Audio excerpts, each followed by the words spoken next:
Hi everyone, it's Don and I hope you are having a fantastic day. Well, I left weather like this and I arrived back in Canada to weather like this the very next day. What am I doing? Why didn't I just stay in Texas? I don't get it. But we have some cruise news today. We have a passenger suing Royal Caribbean after a jet ski accident at Perfect Day at Coco Key. We have a cabin upgrade that's happening on Carnival that passengers are still very controversial about it. We have changes to booking Spellbound, the magical experience on the Sun Princess and the soon-to-be new Star Princess. Some changes, if you're booking that might interest you. We also have New Zealand, and remember, December 1st, 2024, they upped their fees 88% for cruise ships. Well, apparently they're paying the price for that now.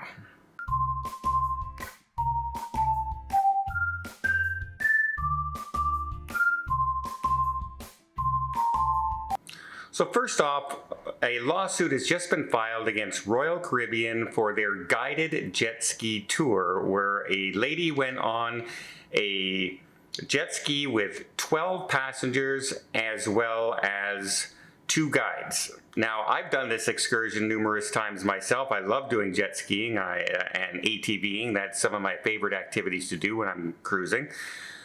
But apparently, the guide slammed into the back of the lady's jet ski and actually ran over the jet ski at a high speed of rate, causing numerous injuries to herself and internal injuries, and will need more medical attention in the future. Now, when you're doing these tours, you do sign a liability waiver saying that Royal Caribbean is not responsible and the guides are not, etc., are not responsible for anything that may happen on the jet ski or on these tours. But there are limitations to what that is. One of them is it cannot be negligence by the person operating it. So they'll try the liability waiver thing, but it usually doesn't hold up. In fact, there was another accident where a passenger ran into the back of another jet ski, and they tried to say, you signed off saying that you're not going to sue, and the judge threw that out, saying no, it's not acceptable in this case. Now, in case you don't know, I'm not saying it was the guide's fault, it was her fault. There was definitely an accident.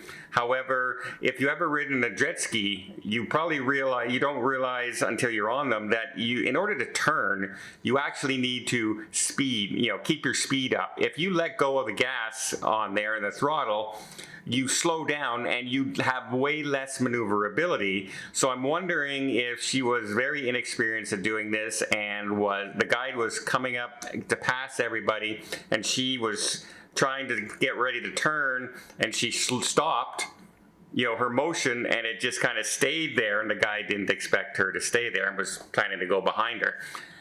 We don't know. They'll investigate, but again, a tragic accident. Be careful when you're out there, and if you don't know how to operate these things, tell the operators you don't know how to operate these machineries, including ATVs, forerunners, everything. Next, let's talk about a simple cabin upgrade. That's right.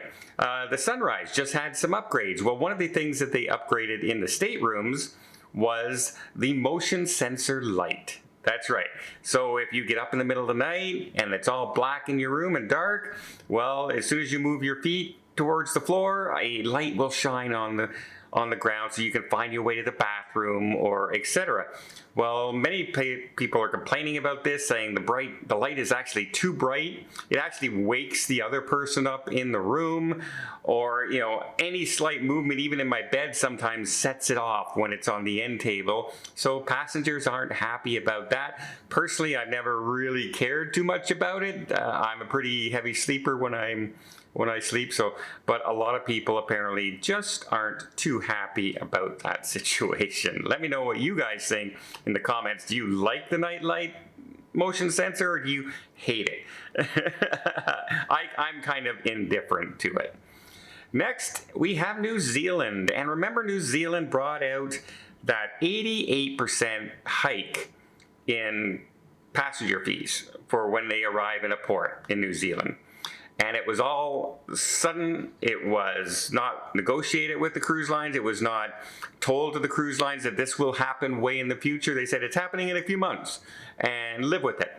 And they did, by canceling over 22% of the cruises to New Zealand into the 2024-2025 season. And guess what? The 2025-2026 season looks like it's going to drop even more.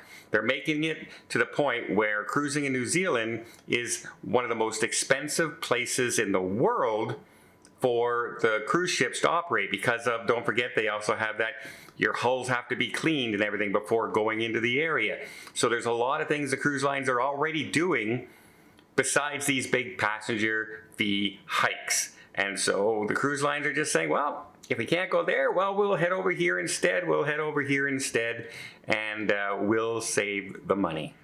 Now, we also have some pretty interesting news about booking the magical experience on Spellbound with the Princess Cruise Lines on the Sun Princess and the upcoming Star Princess, which launches later this year.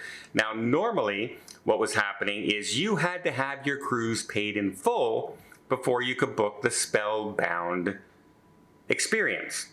So this way, you know, they're not having people book this 8 months in advance and then 5 months before they cancel and end up, now we have to try and sell that, etc. So by paying the cruise off in full, they expect you to show up for the dining experience. It's not necessarily a cheap experience to do, but it's a lot of fun. The magical experience on board is like the Magic Castle. It's a lot of fun. If you ever get a chance to be on either of these two ships, I definitely recommend doing the Spellbound experience at least once during your cruise.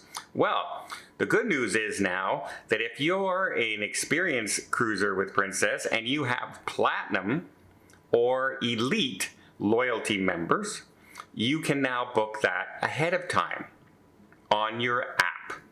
Your agent can't do it for you. You can't do it online, but you can do it on the app, the Princess Medallion app.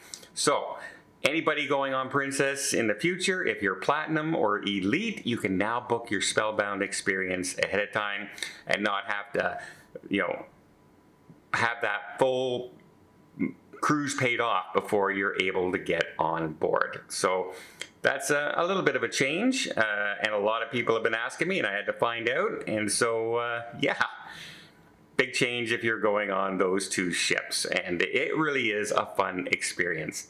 And now I'm sitting here in Ottawa. I'm snowbound. We're getting 40 centimeters of snow today, 20 centimeters of snow on Saturday, and another 20 centimeters on Sunday. We're gonna have close to 100 centimeters of snow within 5 days. That should be a lot of fun after leaving 90-degree temperatures in the Caribbean. Why am I back in Canada? I don't know. Well, I hope you appreciate this video. If you did, please give it a thumbs up. We'll see more tips, more tricks, more travel vlogs from around the world. Hit that subscribe button. Until next time, have yourself a safe and a great vacation.